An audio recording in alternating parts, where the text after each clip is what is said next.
This is our training for part of the Tomorrow Movement DNA. So today I'm going to be running us through our Tomorrow Movement story, and I might just get into it first by talking about Tomorrow Movement's mission statement.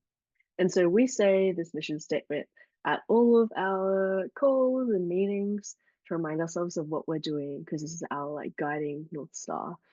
We are an unstoppable movement of young people fighting for a society with good jobs, great public services, and a safe climate for all.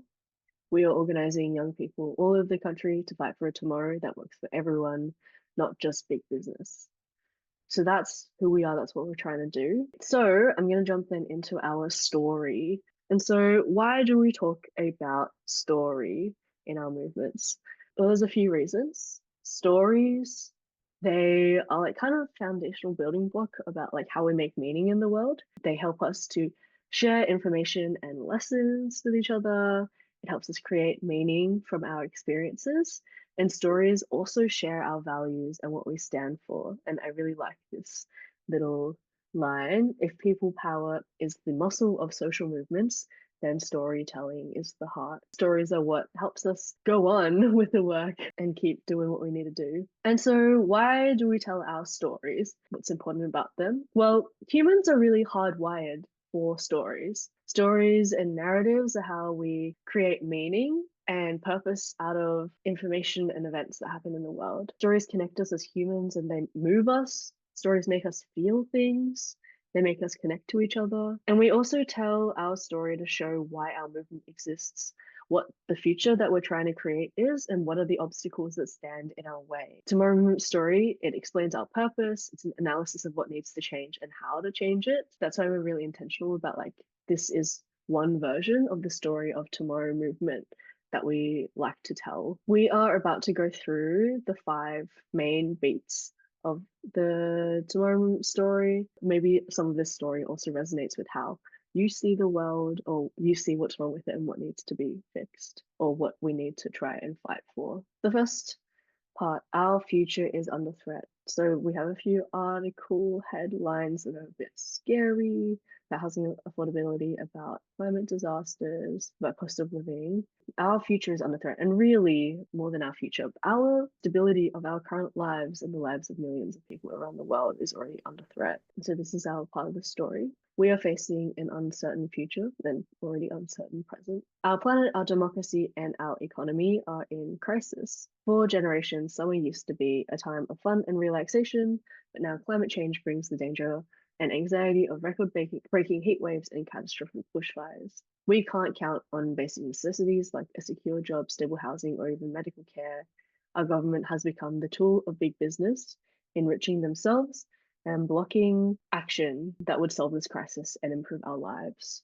But we can make our lives better. So maybe thinking about some of these examples of what are ways that we can make our lives better now into the future. So together we have the skills, resources, and time to solve the climate crisis. We could build a society with good jobs, stable housing, and more time for all of us to enjoy life with our family and friends. By taking our democracy back from big business, we can get to work for each other instead of just creating more wealth for the 1%. We can build a world with dignity and justice for all, where we can live meaningful and fulfilling lives in harmony with our planet and each other. But what's stopping us?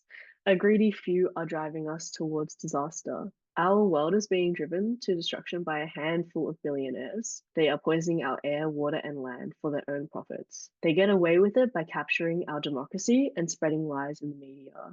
They believe that their immense wealth will shield them from the crises that they are fueling, while the rest of us are denied our basic necessities. They have built a world that works for them and not for us. And so, thinking about this part of the story, who are the greedy few?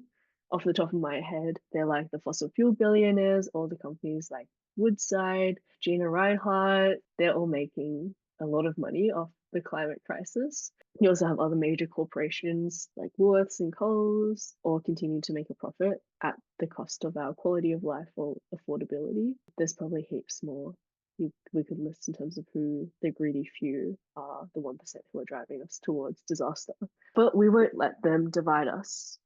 To keep their power, big business pits us against each other based on the color of our skin, where we went to school, and who we love. They tell us that we have to spend our lives competing for underpaid jobs while they get richer every day. They claim some children must grow up breathing polluted air so that others can have air conditioning. They divide us so they can continue to exploit us and our planet without consequence, but we won't be divided anymore. And so I think at this point, it's probably worth thinking like, what are some of the things that big business uses to try dividing us? Some that we talk about how big business tries to divide us is by separating like inner city, left wing, like greenies versus like forestry workers or coal workers. This idea of people who are woke and people who are like hard done by battlers. And maybe also another example is looking at the way that right wing media demonizes immigrants and queer communities to breed racism, homophobia, and transphobia so that the broader working class doesn't look at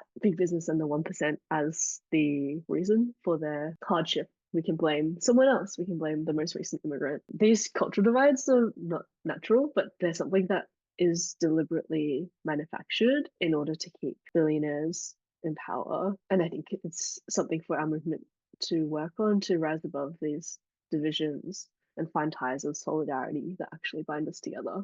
This is the last part of our story. United, we will win. We are ordinary young people prepared to do what it takes to win back our democracy. We are bringing people together in all parts of the country to stand up for our future. Everyone has a role to play in our movement, and we are ready to get to work. Public opinion is already behind us, and the winds of history are at our back. Together, we are fighting because our future depends on it, and we will win. This is a hopeful story. I mean, it's a sad story, but it's also one that I think has to be hopeful because we are fighting for a future that is better than the one that we currently have, that has more justice for all the people who have been left behind over and over again. And we can bring ordinary young people along with us.